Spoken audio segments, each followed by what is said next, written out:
I think it's a mistake for Ukraine to agree to a ceasefire. I think it's going to get nibbled to death. They lost 7-9% of their country in 2014. They've lost up to 20% in this war, admittedly an extraordinary human cost to Russia. But I don't think the Kremlin's going to stop, at least under this regime, until that percentage comes close to 100. That's a stark contrast with what Steve Woodcock was telling Tucker Carlson the other day, which is Putin doesn't want to Ukraine, they can't hold on to it, and certainly they don't want to threaten Europe at all. NATO's there to protect them. Why does he not see the team do it? Well, I think Woodcock may be an outstanding real estate developer in Manhattan, but that doesn't qualify him to do what he's doing now. I think the idea that he can go and talk to people in the Kremlin and see what's really going on is delusion. I think he's been used as an instrument of Russian propaganda, as is Tucker Carlson. The two of them probably had a great time. And I think if people really want to see what is listen to that whole interview, because that is what's being fed directly into Trump's brain and explains a lot of what he's doing. Did you see any of that very Russian, but any of that kind of that mind when you were dealing with this issue of US-Russia relationship with the White House? You were pretty cautious towards President Putin. Did you, when that message tried to get home with President Trump, did it handle it? No, look, he thinks he and Putin are friends. He thinks he and Xi Jinping are friends. He said of Kim Jong-un of North Korea in his first term, he said, we fell in. That's how he thinks of international relations. He has good relations with Vladimir Putin. The U.S. has good relations with Russia. That's simply not true. These hard men know what they want for their country. We don't agree with it, but they know what they want. And Trump doesn't understand what's at stake. Certainly Woodcock doesn't. And so the idea of Islamic force being too simplistic, if coalition really being too simplistic, you would say is necessary. Well, unfortunately, I don't think people thought it through well enough. It's not clear to me that they really understood they had a choice between two different kinds of missions. If you look at UN peacekeeping forces, for example, is this going to be a force that resisted breaches of the ceasefire? I would say a force that really have a military operation against Russia if they broke it? Or would it be like a UN force that simply watches it happen and reports back to headquarters?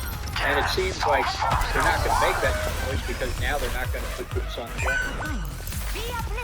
Hello, Ambassador Wilson. Is it already impossible for the midterm elections to be held in a free and safe way when not sure that takeaways come out of civil service USA-wide, or maybe I'm not misunderstanding what actually happened? Because logistics matter in my limited understanding. It's not ambassador. Well, I think there's at this point no danger to the midterm elections what Musk and Doge are doing to the government. I think they're going to be important elections, and they could be very problematic for some, particularly in the House of Representatives. What Musk is doing, I think most Americans don't care about the procedural niceties that he's violating. They think the government's too big and too bloated.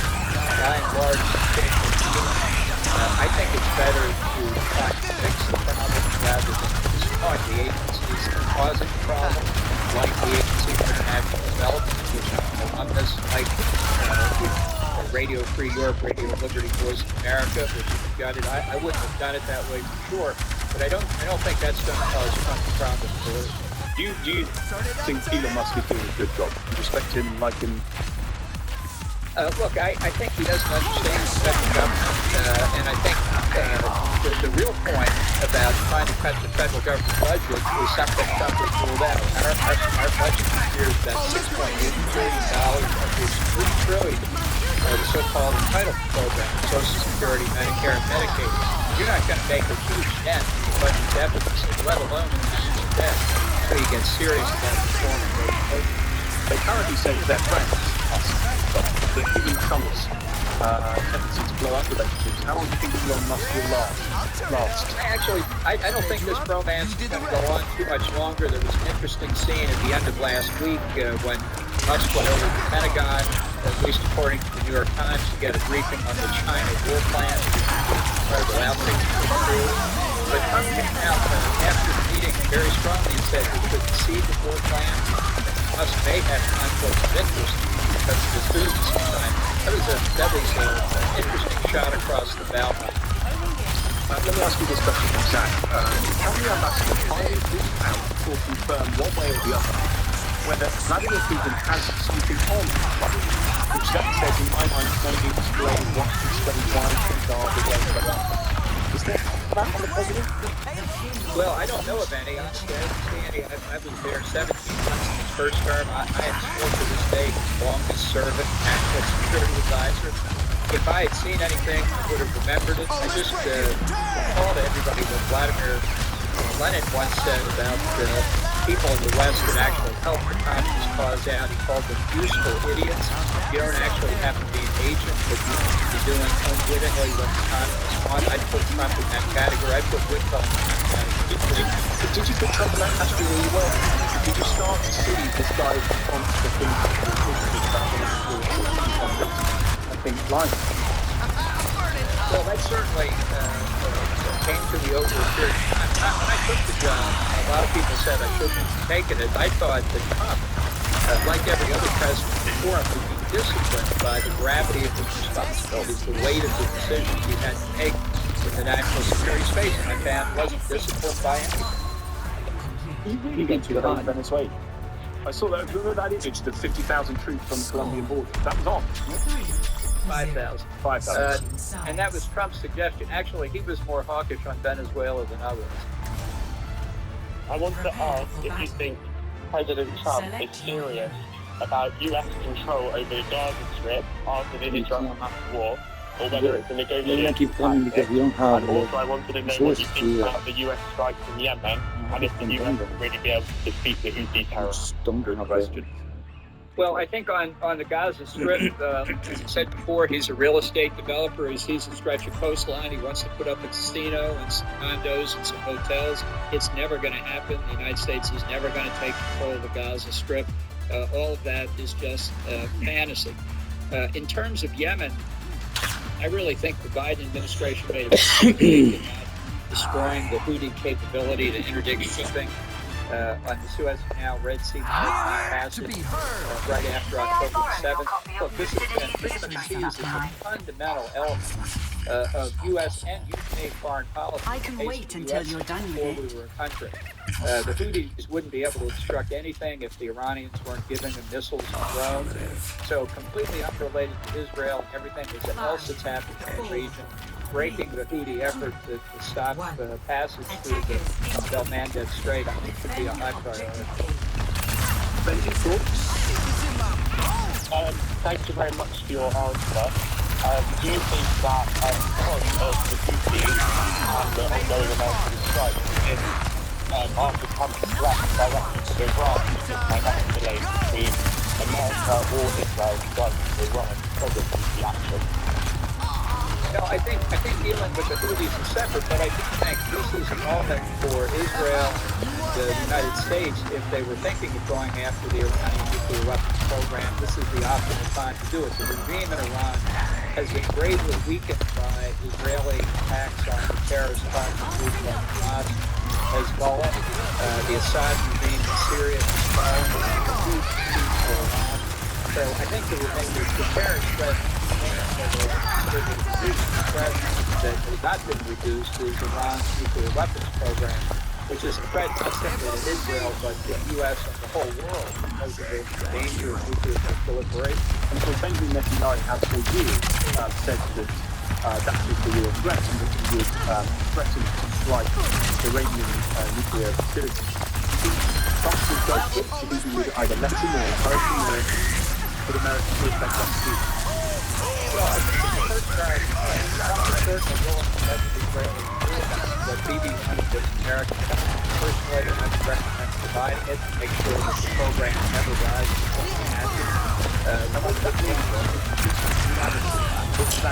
That means Israel strikes in the Iranian.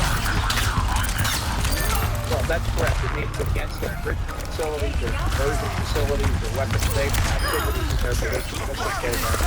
I think that would cause even more finger-pointing and determination inside Iran in the fall of the Assad regime in Syria, the regime in Iran, weaker than it's been at any point since the 1979 revolution. A lot of people have that regime fall because there will not be peace and security in the Middle East as long as it's still in power. 03456060972. Thanks so much for the report. Talk briefly about the Trump plans to Venezuela. The White House has reported the order the U.S. military and given Trump's design, or President Trump's design on the Panama Canal. Do you think America is using America's interest to take that now? So I don't think that you can the U.S. military force to take the Panama Canal back. Look, in 1979, I was voted to give it back to Panama, but since then, the interesting thing is the president of Panama before Trump started talking about the canal, he had invited U.S. military forces back to Panama to help close the trail of